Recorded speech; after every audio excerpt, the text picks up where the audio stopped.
इचलकरंजीत alliance हॉस्पिटलमधील CVTS विभागाचं उद्घाटन नुकतंच झालं। 7,000 शस्त्रक्रियांचा अनुभव असलेले डॉक्टर किशोर देवरे हे या विभागाचं नेतृत्व करणार आहेत। या सुविधेमुळे रुग्णांना आता पुणे मुंबईकडे उपचारासाठी जाण्याची गरज पडणार नाही। इचलकरंजीतील अलायन्स मल्टीस्पेशालिटी हॉस्पिटलमध्ये कार्डिओथेरॉसिक आणि व्हॅस्क्युलर सर्जरी म्हणजेच CVTS विभाग सुरू करण्यात आलाय। या अत्याधुनिक विभागाचं उद्घाटन माजी आमदार प्रकाश आवाडे यांच्या हस्ते झालं।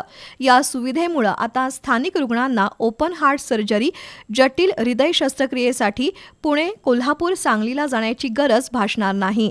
7,000हून अधिक शस्त्रक्रियांचा अनुभव असलेले डॉक्टर किशोर देवरे या विभागाचं नेतृत्व करणार आहेत।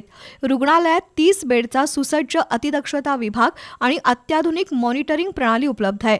आयुष्मान भारत आणि ESIC योजनेअंतर्गत रुग्णांना मोफत उपचार देण्याच्या रुग्णालयाच्या प्रयत्नाला सहकार्य करण्याची ग्वाही आवाडे यांनी दिली। यावेळी doctor Balkrishna Kitture, doctor Rajkumar Patil, doctor Priya Kulkarni, doctor Amit Joshi, doctor Mahesh Bankar, जनसंपर्क अधिकारी आयुषा राऊत उपस्थित होते।